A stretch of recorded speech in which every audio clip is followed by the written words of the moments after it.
This broadcast is brought to you by Scenic Productions LLC and fueled by the following.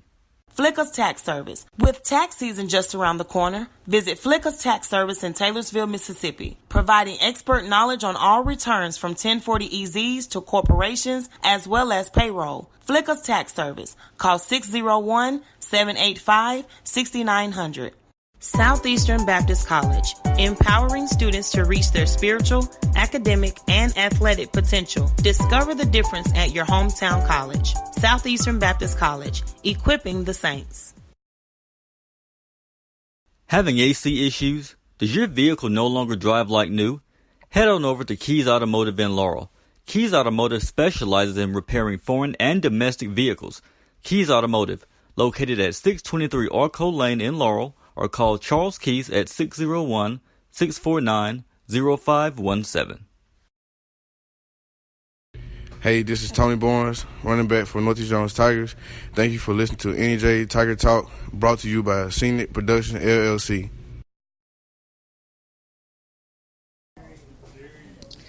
And hello, Tiger fans. Thank you for logging on to this Week 12 edition of NEJ Tiger Talk, brought to you by Scenic Productions LLC and fueled by Southeastern Baptist College, Keys Automotive Services, and Flicka's Tax Service. I'm the voice of the Northeast Jones Tigers, Kensley Keys, broadcasting live from Walker's Dairy Bar. And I'm here with my weekly regular Coach Keith Braddock, and also joining us today is the Scenic Productions LLC Week 11 Player of the Game, defensive back Jaylin Naylor. So how's it going, Coach? Doing well. Thanks for having us. Glad to be here. All right. And Jaylin, good to have you on today, man. How you feeling? Feeling good. All right, man. That's good to hear. Well, let's go ahead and get into it, Coach. Well, unfortunately, the Tigers were unable to secure the number 3 playoff seed with a win last Friday against the Newton County Cougars. So let's talk the good, the bad, and the ugly here. So looking back at this game, what would you consider the good? Well, I think the first half, the way we come out and play, pretty much other than, a couple plays, played lights out on defense, and then got it together and drove down and made an impressive score right before half. So the good would be the first half. Okay. Now, what's the bad? I would say the bad would be the fact that we didn't secure our spot. We didn't win the game, and we didn't get the 3 spot like we'd strive for. And the ugly?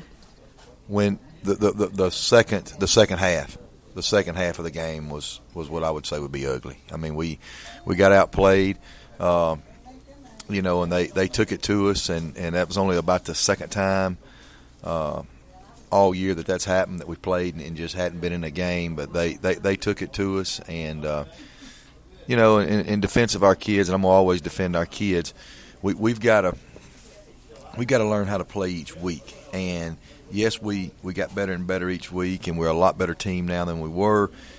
I think the fact that we played so close to Mendenhall, so close to Quitman, and couldn't get over that hump. I think there was some hangover, some letdown, because we knew how close we were to winning the whole thing, and that's no excuse. But in the kids' defense, that's what I would go with and say would be the ugly the second half. I definitely understand that, Coach.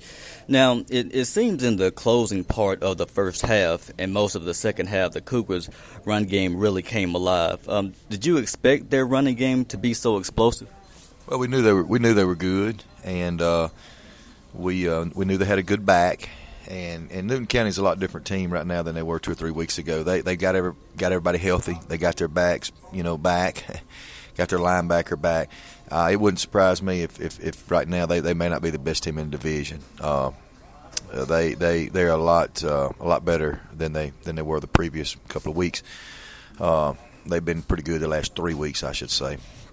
And they got their kids healthy. But no, it didn't surprise us. We knew we were going to have to play really well and gang tackle. And, we had on 3 of the big runs, we hit the guy in the backfield. And their kid made some play. You got to give them credit, too. He's a running back, and he's going to try to break tackles. We just have to do a better job tackling. And that was the case. Like I said, 3 of the times we had people there. Our guys were there, and we didn't make a play. And they did, and he got out and – by the way we were having to align, try to get everybody in the box. The speed got us once he got behind us. And I agree with you, Coach. And I mean, people say like in the first half, like the starting off. I mean, the Tigers' defense. I mean, they wasn't giving that running back an opportunity at all. I mean, I just think like their running game was just completely just shut down. Yeah, we did. We did, and then they put an extra player in the box with another tight end, and of course we add another player too, and then it became some one-on-one matchups.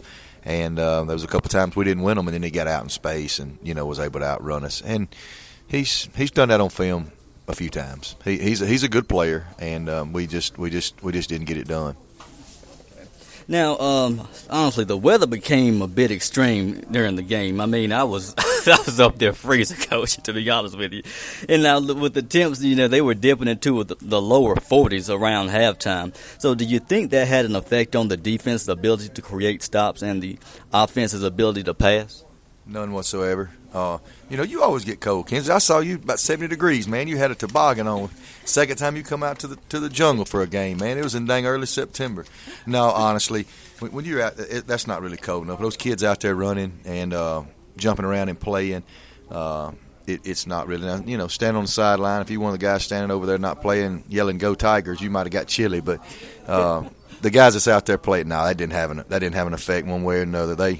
They were playing in it, you know what I'm saying? It wasn't 70 degrees for them, and 30 for us. So, that didn't have no effect on it. Okay. Well, talk about the teams, especially the seniors' emotions during halftime. And what was your message in the locker room? Well, just the same message that's been all week. This is the last guaranteed game we can give you at home. You may not ever get to play here again. Now, if you win a couple playoffs games or win a playoff game, you'll get to come back. But guaranteed games, this may be it. How do you want to be remembered? How do you want to go out? Don't worry about the score. Don't look at the scoreboard. Just you play the game so that people would look and say, man, there's number 48, Ben Knight. He's a senior. He's a stand-up guy and a hard-nosed, friggin' tough Northeast Jones football player. Jawad Jones, how do you want to be remembered? Man, he plays everywhere. Just play the game with the proper amount of respect, and our kids do. For the most part, our kids do, and I was proud of them. Like I said, the second half didn't go well, but that's okay. It's over and done, and it's time to move on now. New season. Yeah, you're exactly right. And I mean, I'm not gonna lie to you. I mean, I'm a Northeast guy.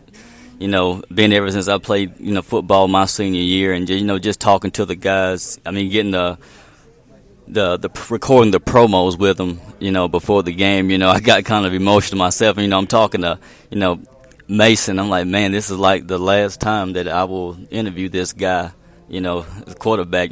Zach Rogers, the last time I'm going to interview this guy. Everybody that I interviewed, it was like, this is it. And I mean, I'm an emotional person myself. Anybody who really knows me, and I hate things coming to an end, but that's just the reality of it.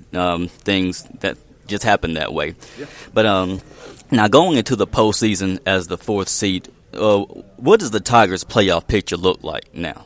Well, we get to travel to Magnolia, Mississippi, in South Pike, and play the South Pike Eagles, who I think are currently ranked number 1 in 4A. So I'm probably one of the weird guys that I'm excited about that. I think it's a great challenge. I'm a guy that I hope people can see. I pride myself on I tell people I'm not scared of anything but 2 things in the whole world, and both of them's a snake, so and our kids are the same way. We're excited because it's a great challenge. They're a really good team. There's a reason they're 11-0, but one thing I'll say about Northeast Jones, good, bad, or indifferent, it's always been this way. We won't get intimidated. Now we may not play well, or we may miss a tackle, or we may miss a pass or something, but now as far as being intimidated, we're not going to go over there and be big-eyed, starry-eyed. We'll go over there. We respect how good they are, but the pressure's on them. They got all the pressure in the world on them. We get to go turn it loose and have fun, and that's been the message this week. That's going to be the message all week at practice. We're going to go turn it loose, have fun, and see where the chips fall. And when we leave here, we're going to have full intention of going over there and creating a huge upset and shocking the world, and that's the way we're going to play, and we'll see how it turns out. Exactly, Coach. I definitely understand that. So after what you've seen from South Pike, What will be the keys to victory? Well, one, we're going to have to possess the ball somehow on offense. We got it, whether that means throw the ball and catch it, run it, whatever. We're going to have to possess the ball and keep their offense off the field. We need to create some turnovers. We're going to have to create some turnovers, and we'll do some things unorthodox on defense. Nothing that's unsound, but we'll probably blitz a little more, roll coverages a little more. We'll do some different things, and try to see if we can confuse them a little bit, and create some turnovers so we can steal a possession or two. Okay, sounds like a plan to me. Well, okay, well, Coach, thank you for your insight. Always good to hear from you. We're going to step away for a moment to hear a word from our sponsors, and when we come back, we'll hear from our Week 11 Player of the Game. Stay tuned.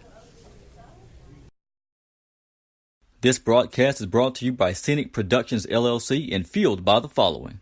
Flicka's Tax Service. With tax season just around the corner, visit Flicka's Tax Service in Taylorsville, Mississippi, providing expert knowledge on all returns from 1040 EZs to corporations as well as payroll. Flicka's Tax Service. Call 601-785-6900. Southeastern Baptist College, empowering students to reach their spiritual, academic, and athletic potential. Discover the difference at your hometown college. Southeastern Baptist College, equipping the saints. Having AC issues? Does your vehicle no longer drive like new? Head on over to Keys Automotive in Laurel. Keys Automotive specializes in repairing foreign and domestic vehicles.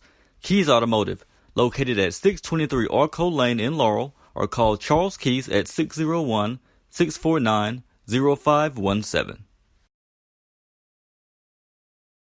Hey, this is Zach Rogers, defensive tackle for the NEJ Jones Tigers. Thank you for listening to NEJ Tiger Talk, brought to you by Scenic Productions, LLC.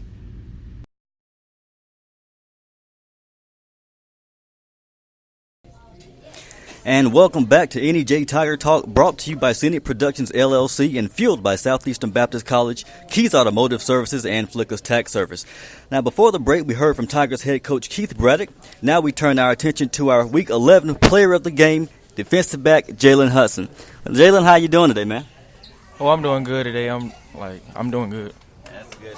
Good, man. Well, Jaylin, let me tell you, man, you put on a nice defensive performance against the Cougars, totaling 7.5 tackles and 5 passes.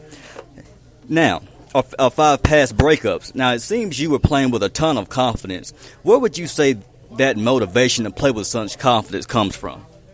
Like all throughout week, I remember all my coaches was telling me, make this your best game. Make this your best game. When I went in, I knew it was going to be my best game. And, what made me even play better, my defensive line. They made me do good. They gave good rushing and stuff. No. Okay. Now, as I mentioned to Coach, you guys were playing in freezing temps against the Cougars, which usually limits a player's abilities.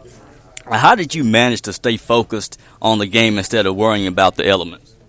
Through the whole game, I wasn't even really that cold. I wasn't even cold. The only time I got cold was coming out at halftime when I walked out. But when we got back on kickoff, I knew that I was going to be right back where I was at the beginning of the game. Okay.